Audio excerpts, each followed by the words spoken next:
Thiruvananthapuram വിളപ്പിൽശാലയിൽ ആവേശമായി V മുരളീധരന്റെ പദയാത്ര. വൈകിട്ട് 7 മണിക്ക് ഊറ്റുകുഴിയിൽ നിന്നും ആരംഭിച്ച പദയാത്ര വിളപ്പിൽശാല ജംഗ്ഷനിൽ സമാപിച്ചു. സ്ത്രീകളും കുട്ടികളും അടക്കം നൂറുകണക്കിന് ആളുകൾ യാത്രയിൽ അണിചേർന്നു. പ്രവർത്തകരിൽ ആവേശം വിതറി സംഘടിപ്പിച്ച യാത്രയിൽ നൂറുകണക്കിന് ആളുകളാണ് പങ്കെടുത്തത്. വൈകിട്ട് 7 മണിക്ക് വിളപ്പിൽശാല ഊറ്റുകുഴിയിൽ നിന്നാണ് വി മുരളീധരന്റെ പദയാത്ര ആരംഭിച്ചത്. വിവിധ സ്ഥലങ്ങളിൽ നിന്നുള്ള സ്വീകരണങ്ങൾ ഏറ്റുവാങ്ങിയ യാത്ര വിളപ്പിൽശാല ജംഗ്ഷനിൽ സമാപിച്ചു. പദയാത്ര കടന്നുപോകുന്ന സ്ഥലങ്ങളിലെല്ലാം നിരവധി ആളുകൾ പ്രിയ നേതാവിനെ ഒരു നോക്ക് കാണാനായി തടിച്ചുകൂടി. വി മുരളീധരന്റെ വിജയം സുനിശ്ചിതമാണെന്ന് യാത്രയിൽ പങ്കെടുത്തവർ ഒരേ മനസ്സോടെ പ്രതികരിച്ചു. നല്ല ആത്മവിശ്വാസമാണ്. ശോഭാ സുരേന്ദ്രൻ 2,55,000 വോട്ട് പിടിച്ചിട്ടുണ്ട്. അതിൽ നിന്ന് 1.5 ലക്ഷം വോട്ടിന്റെ മാറ്റം ഇപ്പോൾ ഉണ്ടാവും.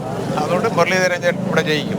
ആറ്റിങ്ങൽ നിയോജക മണ്ഡലത്തിൽ നമ്മുടെ മുരളീധരൻ തന്നെ ജയിക്കും. അതിന് യാതൊരുവിധ സംശയവുമില്ല. നമ്മുടെ ആറ്റിങ്ങൽ മണ്ഡലത്തിൽ MP ഉണ്ട്, നമുക്ക് ഉറപ്പാണ്. തെരഞ്ഞെടുപ്പ് പ്രചാരണത്തിന്റെ കാര്യത്തിൽ ഒരുപടി മുന്നിലാണ് വി മുരളീധരൻ. ആളുകളെ നേരിട്ട് കണ്ടും കുടുംബ സംഗമങ്ങളിലൂടെയും വാഹന പ്രചാരണ യാത്രയിലൂടെയുമെല്ലാം ജനമനസ് കീഴടക്കി വിജയം അരക്കിട്ടുറപ്പിക്കുകയാണ് വി മുരളീധരൻ. ജനം, തിരുവനന്തപുരം.